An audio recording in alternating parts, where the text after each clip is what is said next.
Hi, everyone. For this meeting, participants will be muted and the chat will be disabled.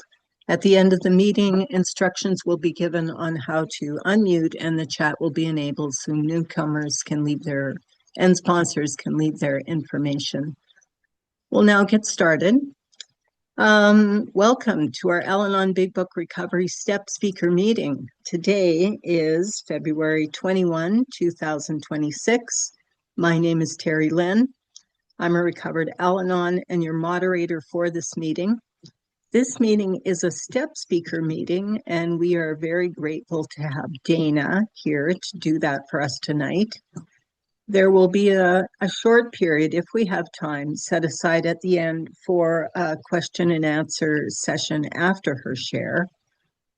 So I will now turn it over to you, Dayna. Great. Yeah, so I'll turn it over.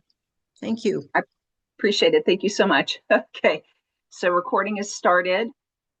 Okay, we're going to start with the original preamble. So we want to welcome everyone to our Al-Anon Big Book Recovery meeting. In this step speaker, we're going to study the 12 steps by using the precise instructions out of the Big Book of Alcoholics Anonymous as they relate to us as Al-Anons. So let's get our meeting started. This is the original AA preamble written by the AA Grapevine describing the fellowship in 1940. We studied the preamble with an open mind and an open heart to consider how it applies to Al. This helps us stay focused on the message of recovery the pioneers intended while observing the traditions in action. Through the actions taken based on the instructions of the basic text, we comprehend what the pioneers meant when they described the membership of AA, which is that they worked a program of recovery and they no longer drink. In our case, we no longer obsess about the alcoholic. Through continuous action and the study of these principles, the understanding of the value of the original preamble reveals itself. We ask for your humble consideration and our sincere admiration of the pioneers of Alcoholics Anonymous. The sincere hope is that we of Al-Anons will grow into the same clarity and unity that birthed the original 12-step fellowship. Because without them, after all, none of us would be here. The original AA preamble. We're gathered here because we're faced with the fact that we are powerless over alcohol and unable to do anything about it without the help of a power greater than ourselves. We feel that each person's religious views, if any, are his own affair. The simple purpose of the program of Alcoholics Anonymous is to show what may be done to enlist the aid of a power greater than ourselves, regardless of what that individual conception of that power may be. In order to form a habit of depending upon and referring all that we do to that power, we must first apply ourselves with some diligence. By often repeating these acts, they become habitual and the help rendered becomes natural to us. We have come to know that as alcoholics, we suffer from a serious disease for which medicine has no cure. Our condition may be the result of an allergy which makes us different from other people. It has never been permanently cured by any treatment with which we are familiar. The only relief we have to offer is absolute abstinence, the second meaning of AA. There are no dues or fees. The only requirement for membership is a desire to stop drinking. Each member squares his debt by helping others to recover. An Alcoholics Anonymous member is an alcoholic who, through the application of and the adherence to the AA program, has forsworn the use of any and all alcoholic beverages in any form. The moment he takes so much as one drop of beer, wine, spirits, or any other liquid containing alcohol, he automatically loses all status as a member of Alcoholics Anonymous. AA is not interested in sobering up drunks who are not sincere in their desire to stay sober for all time. Not being reformers, we offer our experience only to those who want it. We have a way out on which we can absolutely agree and on which we can join in harmonious action. Rarely have we seen a person fail who has thoroughly followed our program. Those who do not recover are people who will not or simply cannot give themselves to the simple program. Now, you may like our program or you may not, but the simple fact remains that it works and we believe it is our only chance to recover. There is a vast amount of fun included in the AA fellowship. Some people might be shocked at our seemingly worldliness and levity, but just underneath there lies a deadly earnestness and a full realization that we must put first things first. And with each of us, the first thing is the solution to our alcoholic problem. To drink is to die. Faith must work 24 hours a day in and through us or we perish. In order to set the tone for this meeting, I ask that we bow our heads in a few moments of silent prayer and meditation, followed by the serenity prayer. Serenity prayer. God, grant me the serenity to accept the things I cannot change, the courage to change the things I can, and the wisdom to know the difference. I wish to remind you that whatever is said at this meeting expresses our own individual opinion as of today and as of up to this moment. We do not speak for AA as a whole, and you are free to agree or disagree as you see fit. In fact, it is suggested that you pay no attention to anything which might not be reconciled with what is in the AA Big Book. If you don't have a Big Book, it's time you bought one. Read it, study it, live with it, follow the directions in it, and learn what it means to be an AA. Okay, that's the end of the preamble. And a sponsor is anyone who's had a psychic change as a result of working the steps and has a willingness to work with others. For those looking for a sponsor to guide them through the steps, please stay tuned and have your pens ready to record phone numbers immediately after the meeting. Each Al-Anon group ought to be a spiritual entity having but one primary purpose, that of carrying the message to the Al-Anon who still suffers. This is our primary spiritual aim. Our job as a group is to provide people with a place to learn about and work the steps. It has been our experience that working the steps consistently provides us with a better, saner life, and we consider all else to be an outside issue, and this includes personal problems. The proper venue for sharing such problems is with a sponsor. This is, after all, where real recovery takes place, and working the steps with a sponsor. And we're just so glad that we're all here, and we're all here because we're not all there. I know truer things to say. So there will be a period of fellowship after the meeting. If you have questions, if you need a sponsor, if you need to check in or get current, if you want to discuss other literature, please stick around for the fellowship. That's going to be a better time for these subjects. So I'm looking at the time. I'm going to end. Terry Lynn, do we want to end at like 45-2 for questions or 42 and then questions? Just so I can. You know what? Why don't you play it by ear depending on how many people are coming on? Yeah. Okay. Cool. Sounds All right. good. Okay, great. Thanks, hon. All right. So, hi, everyone. I guess I will, otherwise I will be staring at myself. So I'm going to turn off the video here. Okay. So, what we're here to do, and goodness, that was a lot of information, and of course, it's the AA original preamble, and this is important for us. It's the basis of the traditions, but just a little historical side note. Something to consider before there was AA, there were family members that, let's take a moment to think what this was like.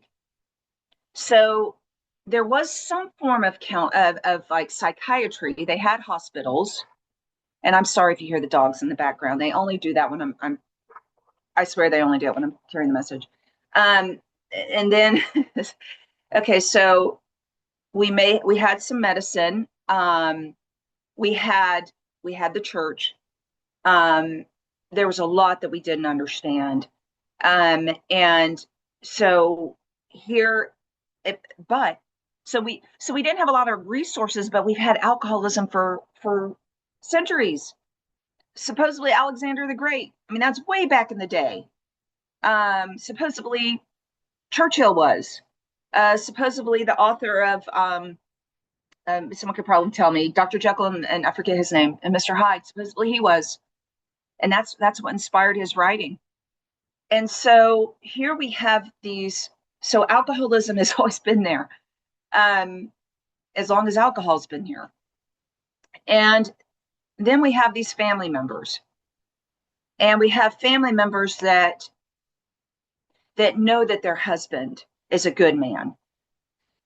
We have family members that know that, hey, when mom mom was there when we were sick, and mom is a wonderful gardener and whatever, but at certain times she loses consciousness. At times she becomes, Mr. Hyde. And there's people that go, I know that my son is a good man. I know that my best friend is a good person. I know my boss is a good person. But at certain times, this other thing takes over. And that's the family member. And boy, as a family member, don't we know, we can feel it, can't we? Some sort of like psychic power. We go, I know there's been some alcohol. I know he's thinking about it. I know he's looking around. He's walking outside to, I'm gonna get some fresh air, and we know what's really happening. He's gonna go drink. And I'm using a he. It's a she. It's whatever you want to use. It's universal. And at this time, here was kind of like a rainbow came together back in 1935. There was Bill, Bob. It, it they There was an Oxford group. There was Dr. Silkworth, and um, and there were letters exchanged. I mean, this is after with Carl Jung. So there's these influences that created a pathway for these folks that have been struggling for centuries to get past an obsession. And what did they think until this point? Well, they thought that you were possessed by demons. They thought you were weak-willed. They thought, you're just not as smart as everybody else. You're dumb. You're dumb. I mean, do you blame them? I've been around some family members that, yeah, they're pretty dumb when they're drunk. I know that they're not thinking very logically. They have a weird look on their face, and they're bumping into things and mumbling, not making a lot of sense. And so here we have, so we have this illness, and we have this miracle happen. And I do want to note that before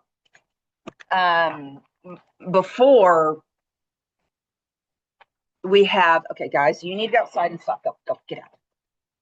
Okay, so before this all goes on, we have family members that are actually hanging out with the Oxford group, and they're actually we had Ann Smith, and she was actually very influential in these principles, and was doing this before with the Oxford group, and was they consider her actually the mother of AA, or that's what Bill called her. So of course, I am an Al-Anon. Of course, I'm going to say, nah, we came first. I'm gonna do that. So please, I never said I was perfect here, but anyway, no, that's I owe everything to the 12 steps of Alcoholics Anonymous and Al-Anon. And so this miracle happens where it's like a rainbow. The humidity, the sunlight, the moisture in there was just right that this pathway developed. And these members of these drunks that I spoke about started to experience miracles, and they thought that it was absolutely impossible for them to ever find a solution. And here they are. They have this miracle starts to happen. So, and you can follow along. Then we have Jack Alexander write an article about this, and you know what he's going to do? He's going to find a cult. Is what his goal was, to expose a cult. I mean, I don't know, were they worshiping big book skulls? I don't know what they thought they were going to find, but I will read this about. So here we have the second group. I'm looking here, and I'm looking in the forward to the second edition, and there was Harry Emerson Fosdick. He was the Nope, it was Fall 39. It was Fulton Earlson, the editor of Liberty, printed a piece called Alcoholics and God. So what happens is this man he was like 60 Minutes, and he was going to expose that here are these people coming together and chopping up big books and pouring weird things on a cult. He was trying to find a cult, and found that these people were sincere.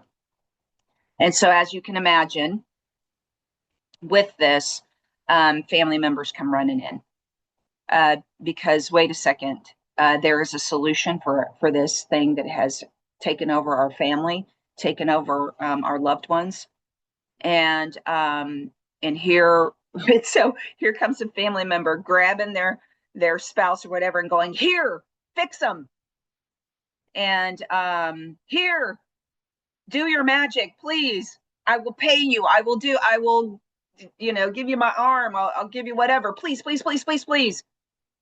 I mean, imagine we've worked really hard taking care of the family. So by golly, I'm going to do whatever. I'm going to fly across the ocean. I'm going to do what I can to give you so I can have my loved one back.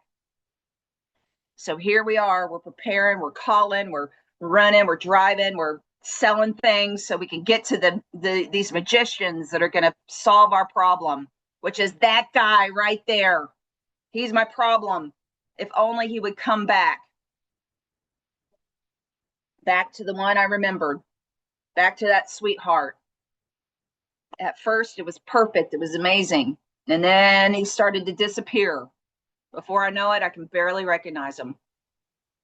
So now, I found there's a way. And by the way, I've tried every other way. Church, other people, tying them down, hiding, watching, having them sign in blood in the Bible. I've done all these things and nothing's worked. So lo and behold, would you ever imagine that here's a solution and someone looks at me, someone like Bill or someone like Bob, I run up to him, I go, please, please, just will you make an exception? Will you help my loved one? And Bill and Bob look at me and they go, hon, Dayna, you've called us, you've stalked us, you've waved at us, you've tried to give us money. The best thing that you can do is to do these principles yourself. What? Oh, no. No. There's no. Clearly, you don't know who I am. Clearly. No. Bill, Bob, I'm a professional. I eat healthy. I take my vitamins. I am an amazing churchgoer. I volunteer. I give to the, no, sir. I'm actually A+. You are very off. In fact, I could probably help you be a better human as well, because you, sir, are not like me. Do you see where I'm getting at here? Oh, no, not me. And that's part of the illness. Thinking I don't have it. And, microscope on everybody else. Microscope on everybody else. And I'm wondering why everybody around me is holding their breath because they're afraid they're not going to catch something. So here's where the question comes in. Okay, Mrs. Did I say my first and last name? I hope I didn't, because I'm looking at it. But okay, Miss Dayna. So Bill and Bob sit me down, and because clearly they're aware that a nice suggestion is not going to have me go away, because then I'm gonna, I might even threaten them. Yeah, that's the other thing. Oh, that's the other thing Al-Anons do. I'm going to end your establishment. I'm going to sue you. I'm going to show up at meetings and just hackle you because you're not doing it right. Seriously, that's what we're capable of. I'm going to go to a meeting just to talk to you and go, that person is a blah, blah, blah. I'm going to do that crap because it's crazy, isn't it? Because I am right. And I'm trying to save these people. So you have to have me. That's the Al-Anonic mind. You can't do this without me. So then what happens is that probably not the AA, probably this sweet little person over there called Ann Smith goes, come here, Dayna. Let's go for a walk. And she's going to say, hun, I know those alcoholics just aren't, they're just naughty people, aren't they? They're just, they're not doing things right. They're not doing it the way, they're not acknowledging you right. That is, oh, how dare they? How dare they not stop that meeting and to go, oh, Mrs. Important is here. Let's stop this thing and have her acknowledged. And then in the meeting, I'm like, I'm here. I'm leaving. I'm here. Very, very important quote. So everything I do is so important. And so Ann Smith sits me down and pours some tea, and she goes, here's some things, Dayna. And we talk a little bit, and I tell her how people aren't behaving well and how unfair this and that is. And I've tried this and that, and I've tried that and this, and it's just not fair. And then she goes, okay, yeah, I get it. It's not fair. And then at some point we're talking, she goes, hey, how are you doing with your personal relationships? Oh, they're terrible. They suck. It's horrible. Work is this, and I'm having trouble here and there because of him. I mean, I have to leave work early. I have to call. Sometimes I have to run home to make sure that he's not passed out dead. So how's your emotional nature going? How's that going? Are you prey to misery and depression? How's that making a living? Do you feel useful? Sounds like you're full of fear. Full of fear that these folks aren't going to do well without you, huh? Are you unhappy? Yeah, probably not doing so good, huh? And that's the thing about Al-Anon. I mean, believe me, it's like just putting hands on something like, if only this, it's going to be, well, this comes to fruition, it's all going to be okay. And the thing is as you probably can't see me right now, but I have my hands around a ball right now, just holding on to it. And little does Al-Anon know, this one, if I let go of it, it's all that goes away. But here's the thing. So I've got this globe, I'm holding on to it, and my nails are just digging in pretty deep. And they say to me, just let go. You're going to be okay. And the alcoholics say, yeah, we know your loved one.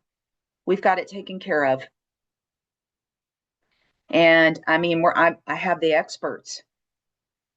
And my hands are, I'm holding this globe. I don't know why it's a globe, but it's a ball, and my nails, and I have a lot of tension in my fingers here.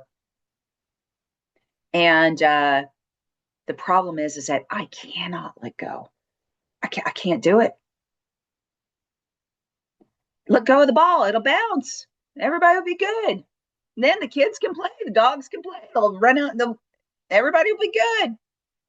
Just let go of the ball. This ball that is ruining your life, just let it go. I can't. I can't do it. I can't. So I'm going to have something other than me do it. And so that's why this program helps the Al-Anon. And before we know it, when we apply the exact same principles, we find out that the world is taken care of so much better than we could ever have done it. I just need to get out of the way. So part of this thing and step one is understanding what the problem really is. So I'm thinking that the problem is that my loved one is weak-willed. The problem is that it's that bottle. And what I will learn in the big book that it's not even the bottle. So let's go to what this book is about here. So if you want to follow me, they're going to tell me exactly. They're going to tell me exactly here. So on XXV, in the doctor's opinion, it says, we of Alcoholics Anonymous, and we can say Al-Anon, believe, oops, wrong one. Sorry, my bad. I thought that was strange. I actually want to go forward to the first edition, please. Okay, so it's actually forward to the first edition. And this is a forward as it appeared in the first printing in the first edition, 1939. XIII, and I think I'm in the fourth edition. Am I? Where does it say it? I don't know. It says, we of Alcoholics Anonymous and Al-Anon are more than 100 men and women who have recovered from a seemingly hopeless state of mind and body. To show other Al-Anons, alcoholics, precisely how we recovered is the main purpose of this book. For them, we hope these pages will prove so convincing that no further authentication will be necessary. We think this account of our experience will help everyone to better understand the alcoholic. Isn't that what I need? Many do not comprehend that the alcoholic is a very sick person. The Al-Anon is as well. And besides, we're sure our way of living has its advantages for all. Advantages for all includes me. So when you go to, I think it's page 19. I know it's written here in my notes. There is a great part that they tell us on 19 that we've concluded to publish an anonymous volume setting forth the problem as we see it. We shall bring to task our combined experience and knowledge, and this should suggest a useful program for anyone concerned with a drinking problem. For me, it is a thinking problem. And why is it a thinking problem? Because all my thinking, I cannot release the ball. I don't know why it's a ball today, but I can't release it so that everybody can enjoy it, so that it can bounce around and the kids can laugh and a ball can do what the ball's job is. I won't even let a ball do its job. And it's probably because I'm looking at my dog's toys right now, but can't even let a dog toy do its job. So what is important? Like I said, it's important for me to understand what I'm powerless over. So yes, I'm powerless over my thinking. Yes, I'm powerless over, all the stuff that's going on. I can't let go. But I'm thinking it's because, well, I've lived with an alcoholic. And here's the thing, you don't even have to have lived with an alcoholic. I have an alcoholic relative. I work for an alcoholic. I've dated an alcoholic. So what is it that an alcoholic does? They tell me in the book. So Bill and Bob, they say the best thing you can do is to work these principles if you want to help your loved one. And I tell them, no, that's not good enough. And so I'm going to have to continue to try to solve these things on my own until I exhaust myself or I die. Some people never figure out, and that's why we are very fortunate here that we even consider. So as I am speaking, am I cured? Absolutely not. As I'm sharing, I'm thinking of all the little projects I have going on and where I'm not able to let go of the ball. So I ask for God to do for me what I cannot do for myself. Because usually when I'm like, yeah, I'm good. No, I don't do that. I don't have any element of that left. Is usually when I have it going. So that's what this program has done, is to bring awareness that at some level of my existence, there is an element of control. And God willing, I do this thing and there's a reprieve. So, and the cool thing is in this program is that it keeps me from eyeballing everybody else. Because if I am not acknowledging some level of my own, I'm probably going to be eyeballing someone else. And that's why it's great to have a sponsor to go, hey man, you know that you don't have control over that. Yep. Who do you have control over? This entity. And I don't even have control over this entity. So what am I human to and thinking I can do it to someone else? So let's look at what the problem is. And we learn about it in the doctor's opinion. So there were three things that came together. There was Dr. Silkworth. He helped us understand what the problem was. A hopeless state of mind and body. I'm going to talk about that a little bit more.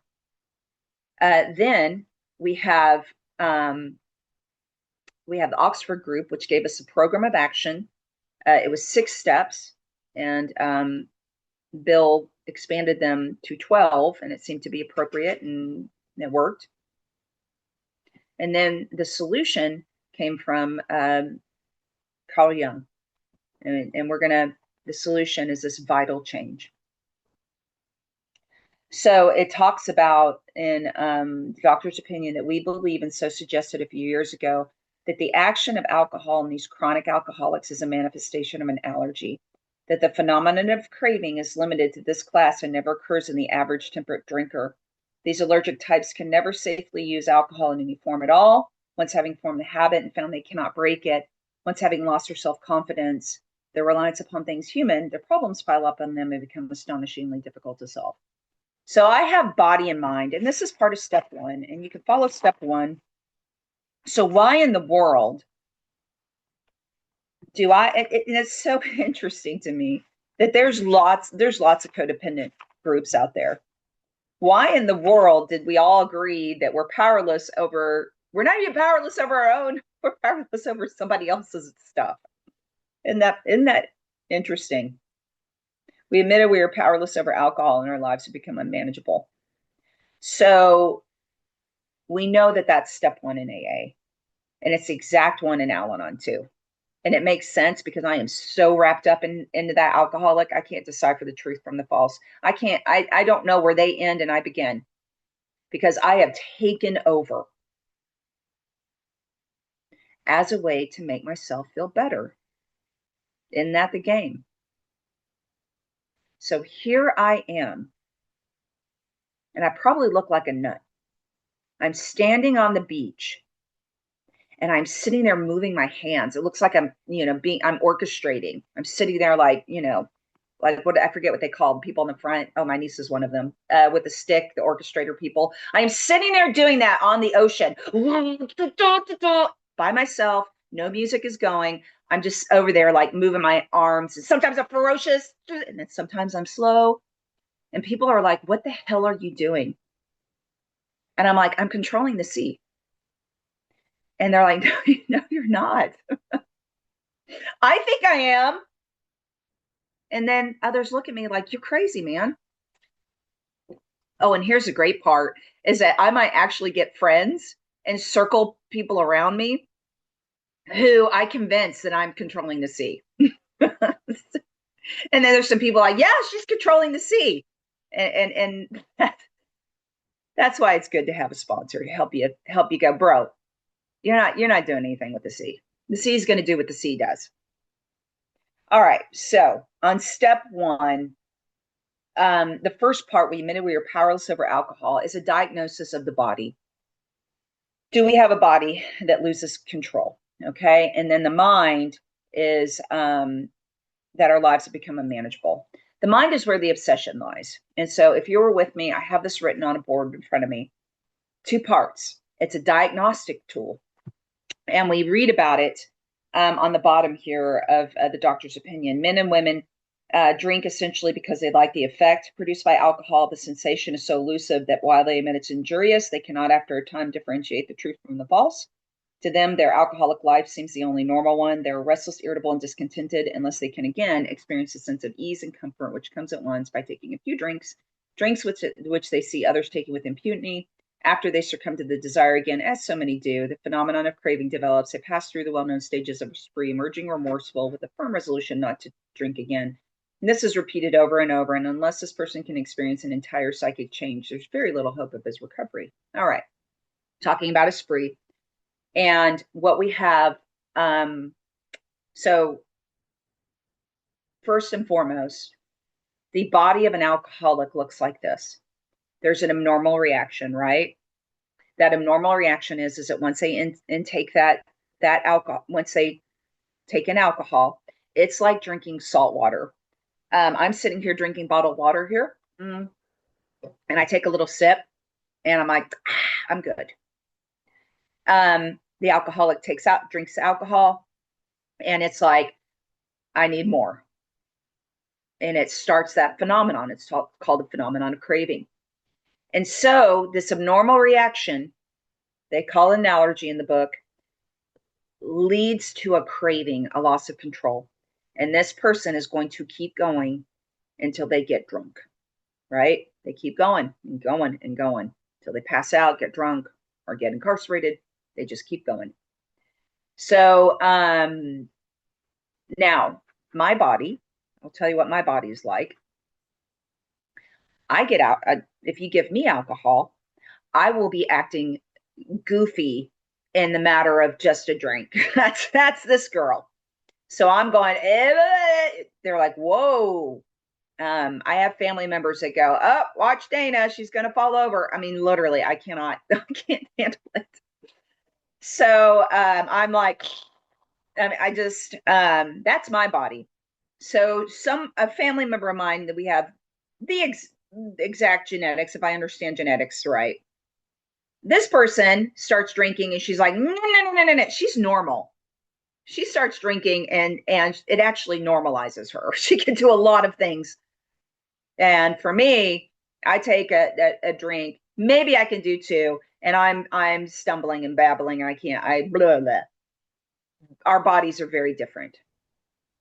Now, if the body component were the only problem, then my attempts to leave the big book and leave little stories for her would have worked. They didn't. They just pissed her off. So, and I'm chuckling because I actually thought that that would make a difference. Leaving little pamphlets around. I'm laughing because it was like, what is this? Was the response I got. Okay, which was just don't. So the second part in our lives have become unmanageable is the mind. Okay. So the mind is where the obsession lies. And an alcoholic, when they have the obsession, they're always going to drink. So even when they say, I'm going to just drink beer, I'm going to only drink on the weekends, I'm never going to drink again. I'm going to, I'm not going to drink whiskey anymore. These resolves, they don't stick. And that's technically the insanity, that this time it's going to be different. So, and here's the thing, what I have written on the board. So I have body mind. Again, it's a diagnostic. And a normal, I have normal, and then I have abnormal. Under normal, I have 1, 2, and then I draw a little arrow 3. That's a normal body. So technically my body is normal when it comes to alcohol. Now here's an abnormal reaction. I have 1 written down, and then I have 2, and the 2 is much larger than the 1. And then I have 3, and 3 is much larger than 2. Then I have a big old 4. And it just keeps going. 5, 6, and before we know it, the numbers are very large. That's the alcoholic body. It's different from mine. So here's the thing. Now I've explained the body of an alcoholic. I explained the body of a normal drinker. Now I'm going to X that out. So we're not even talking about the body anymore. We're talking about the mind. And this is where the alcoholic and myself, are nearly exactly the same. They can't stop thinking about drinking, and I can't stop thinking about their drinking. I can't stop thinking about another way, because that's where the Al-Anon kind of goes. I don't think about their drinking, but you obsess about them. Yeah, okay, there you go. I can't stop thinking about the alcoholic who can't stop drinking. So we both have a problem that we can't control alcohol. Yep. Can't control it. Can't control the fact, this might even go back to grandpa and having generations back impact the way that we function as a family today. It's possible. The thing to ask is, and we're going to talk about a spree if we have time here. And, if I don't catch it, I'm watching. I don't see anybody that's jumped on, but let me know if it happens. But okay, here we go. So we have this, this mind, and we read what a spree is. And this is what a spree looks like. And we'll talk about an alcoholic. A spree starts with remorse and guilt. Okay. So the family member, we said, don't ever show up to an event drunk. Don't ever do it. And guess what? They do. Don't ever drink when the young ones have a soccer game or the young ones have a school event. Don't drink, please. Okay, I won't. I swear I won't. And they do anyway. And so the alcoholic it has remorse and guilt. I promise I'll never do it again. I'll start going to counseling. I'll go to church. I'll go to AA. So they make a firm resolution.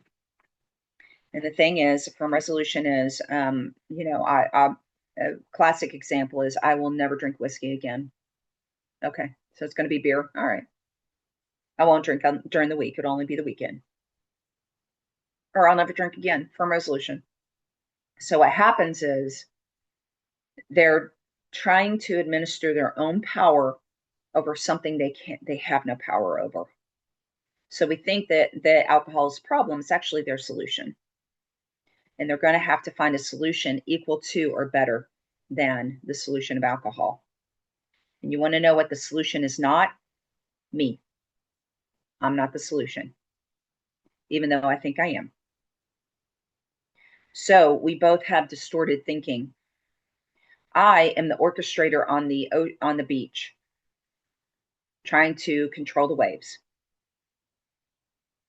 He, she, whatever, is trying to control the fact that they're out of control with their drinking.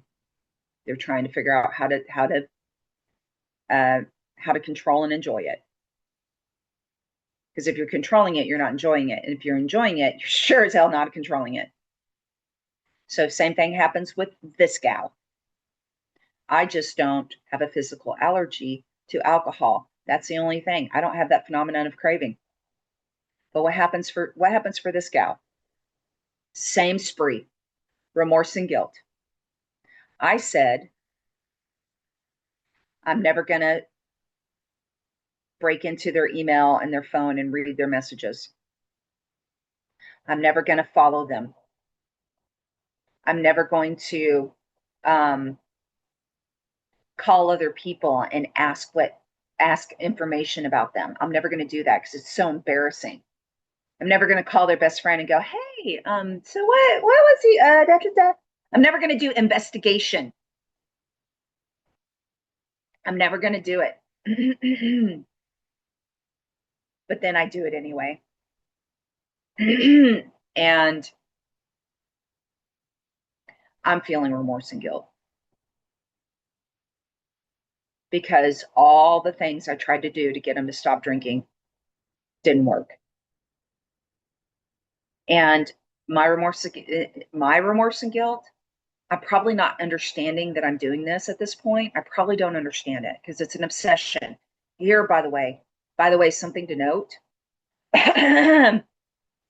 Those of us that are Al-Anon, there's one benefit that the alcoholic has. When they're spiritually off, they get drunk. When I'm spiritually off, I have no evidence. It is in my spirit. Isn't that wild? It's almost as if it would be better to have a barometer, because when you're drunk,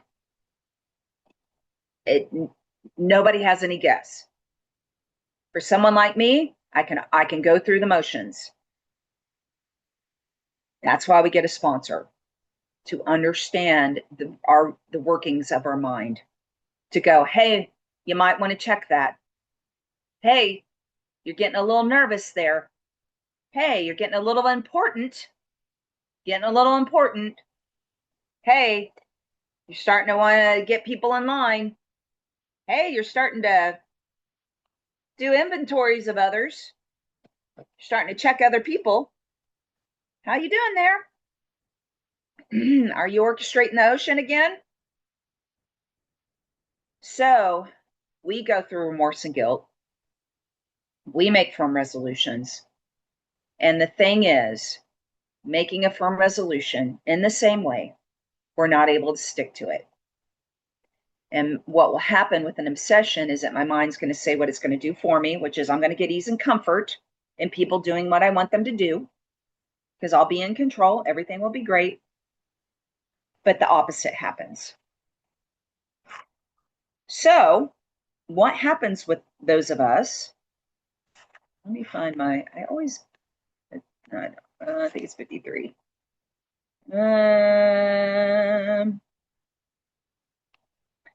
They tell us logic is great stuff. We like it. We still like it.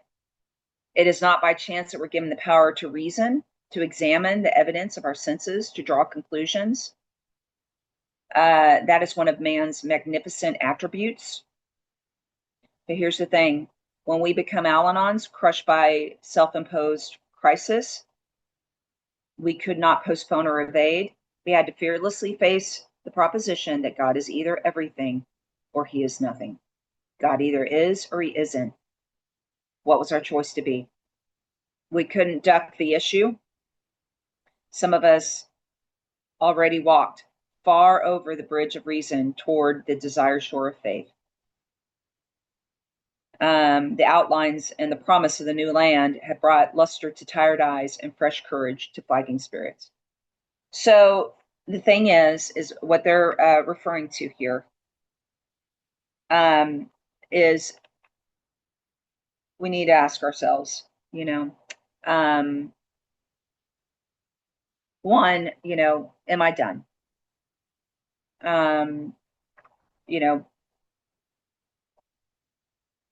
If when I honestly want to, do I find I can't quit entirely?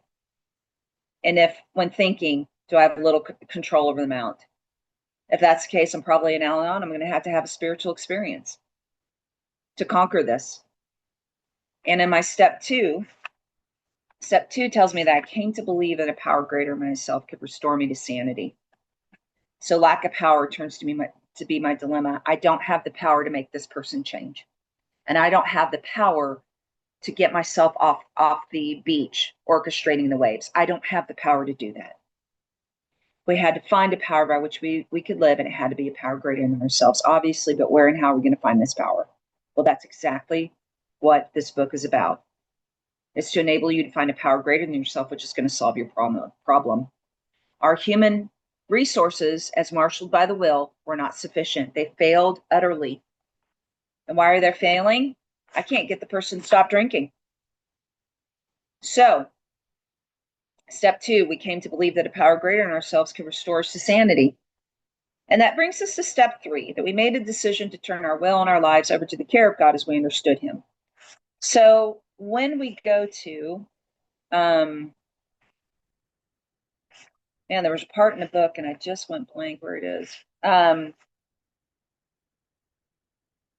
So they tell us that many of us have moral and philosophical convictions galore, but we couldn't live up to them, even though we would like to. Neither could we reduce our self-centeredness much by wishing or trying on our own power. We had to have God's help.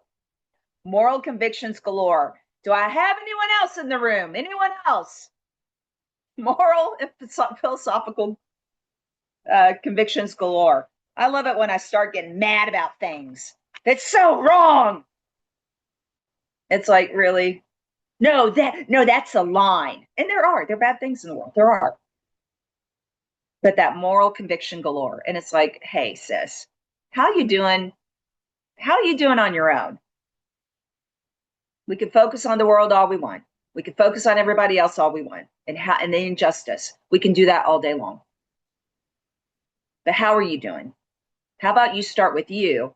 And guess what? That probably will change the world because you're getting out of the way. So our description on page 60, our description of the alcoholic and the Al-Anon, the chapter 2, the agnostic, and our personal adventures before and after make clear three pertinent ideas. A, that we were Al-Anon, we couldn't manage our own lives. Ouch. I can't even manage my own life. How can I manage yours? B, that probably no human power could relieve our Al-Anon, and that God could and would if we were sought.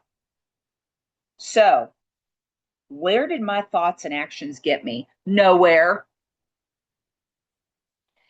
Now, it may have made me a very powerful a CEO of maybe a CEO of a company. Pretty typical, probably. But how's my energy?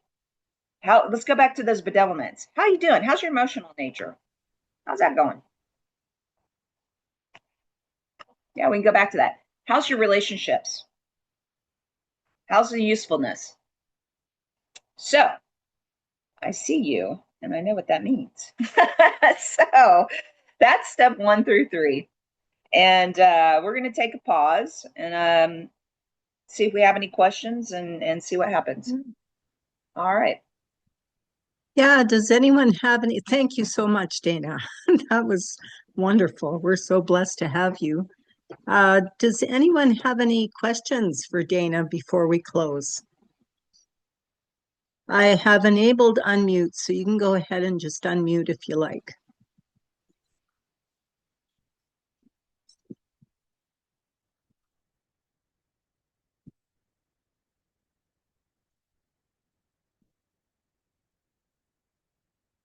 No questions.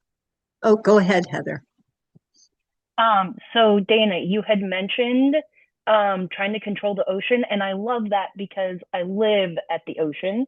Do you have, since working the steps, this kind of intuition that you're trying to control the ocean? Oh yeah. Well, I have a great sponsor who says those things that really irritate me. Usually that's when I know.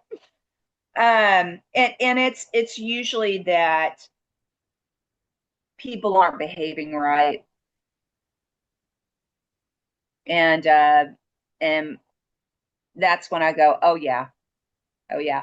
And there's and I make sure to surround myself with sharp people, and they start kind of looking at me like, and I go, oh, okay.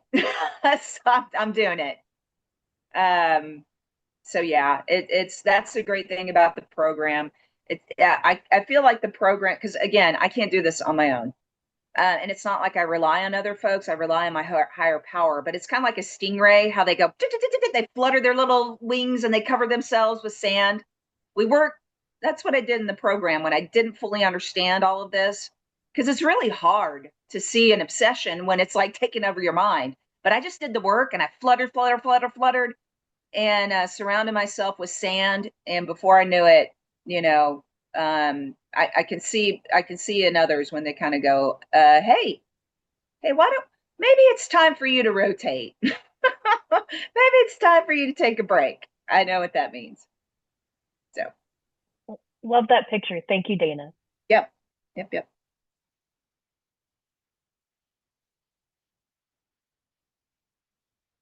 And that's the thing, I mean, many of us are we are active, we are doing service positions, and it is not a bad thing when it's like, it's time to step down, especially when things are hurting our feelings or blah blah blah blah blah. And there have definitely been times when I'm so glad that they were like, why don't you take a break for a little bit? Thank you, because then I could let go of the ball. All right, so we're going to close, and if we are still all by our lonesome here, we'll go ahead, and if there are any other questions, we can go ahead and do that. So, in closing, 7, tradition, every group ought to be fully self-supporting, declining outside contributions. This group does not have a payment structure in place and currently has no overhead expenses. If you would like to fulfill tradition 7, please send contributions directly to the Al-Anon World Service Office by visiting alanon.org. For questions about this meeting, or if you're looking for a sponsor, please send an email to alanonbigbookrecovery@gmail.com. Recordings can be accessed on YouTube by typing @Al-Anon Step Speaker in the YouTube search box, or on Spotify at Al-Anon Step Speaker Series. If you're interested in other Al-Anon meetings that follow the Big Book, please visit alanonbigbooksolutiongroup.org. Now let's have a moment of silence for the Al-Anon who still suffers, followed by the Lord's Prayer, or a prayer of your own choosing, said in silence.